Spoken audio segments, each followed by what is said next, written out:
अपने रहने के लिए घर बनाते हैं। यहाँ और भी पशु पक्षी हैं, वे भी अपने रहने के लिए घर बनाते हैं। लेकिन हम मनुष्यों की अपनी एक विशेषता है कि हम घर बनाने के साथ साथ एक ऐसा स्थान भी बनाते हैं जहाँ बैठकर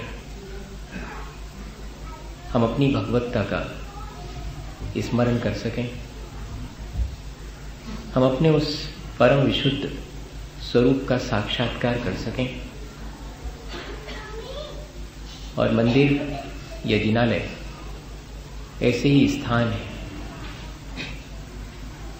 जहाँ कि हम अपनी उस परम विशुद्ध अवस्था का दर्शन करते हैं,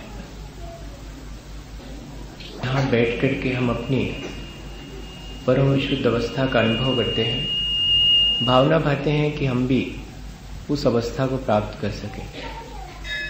जिनालय एक ऐसी संयोजना है जहाँ कि हम अपने और भगवान के बीच एक संपर्क स्थापित करते हैं। जैसे कि रेडियो वेव्स सब तरफ उपस्थित हैं, लेकिन यदि कोई रेडियो कनेक्शन ऐसा ना हो जिससे कि उन रेडियो वेव्स को रिसेप्ट किया जा सके, तो हम उनको ट्रांसलेट नहीं कर सकते हैं। उन रेडियो वेव्स में हमें क्या मैसेज दिया जा रहा है वो पता नहीं लगेगा। तो ठीक ऐसी ही संयोजना, ऐसी ही रिसेप्टिविटी के ये भंडार है हमारे जिनालय। इनकी अपनी कोड लैंग्वेज है, उसको डिकोड करने वाले लोग अब बहुत थोड़े से बचे हैं। और इसी वजह से एक जिनालय में बैठ करके जिस पवित्रता और शांति की अनुभूति होनी चाहिए वो धीरे धीरे घटती चली जा रही। जिनालय में हमने गुंबद बनाया, वो जिनालय का आकाश है। लेकिन अब जिनालय में गुंबद की अवधारणा समाप्त हो गई। जिनालय का अपना जो आकाश था वो अब नहीं रहा, वरना वो हमें एक बहुत बड़ा संदेश देता था कि यहां हम जो भी कहेंगे वो वापस हम तक ही लौट कर आने वाला है। इसलिए बहुत सावधानी की आवश्यकता है। यहां हम दुर्वचन बोलेंगे तो वे कहीं और नहीं जाते, वे हम पर ही वापस लौट के आते हैं। यहां हम सद्भावना से भरकर वचन बोलते हैं तो वे सद्भावनाएं हमारे ही जीवन में फिर से लौट के आती हैं।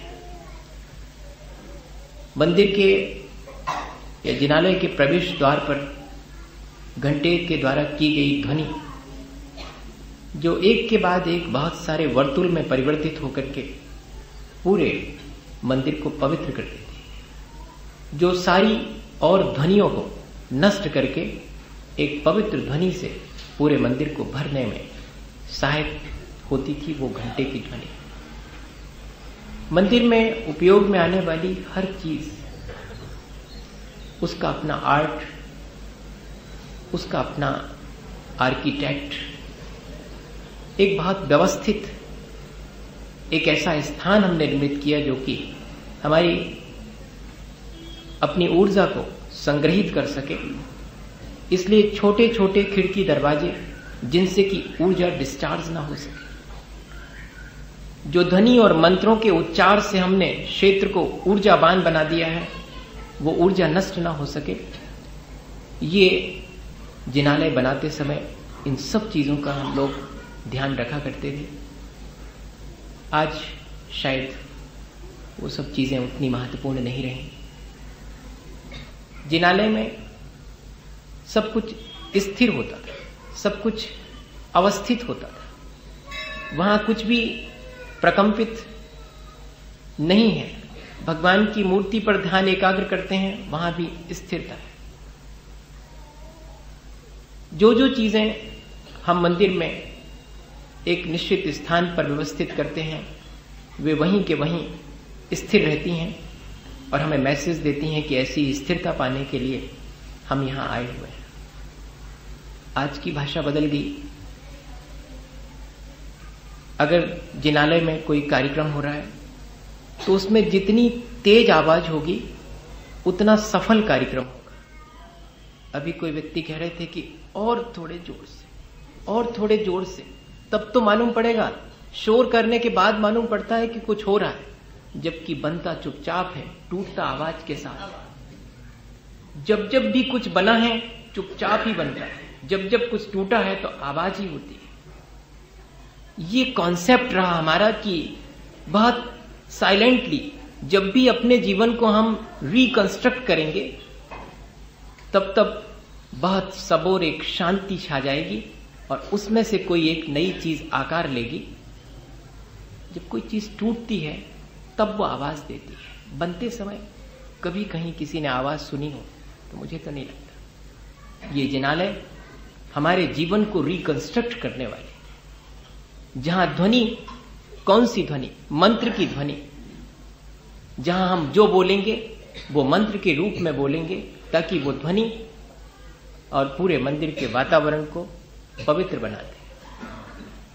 इस तरह का सोच लेकर के, इस तरह का हमारे भीतर एक विचार लेकर के और हम जिनालयों को बनाते हैं और तब फिर वे बहुत महत्वपूर्ण हो जाते हैं।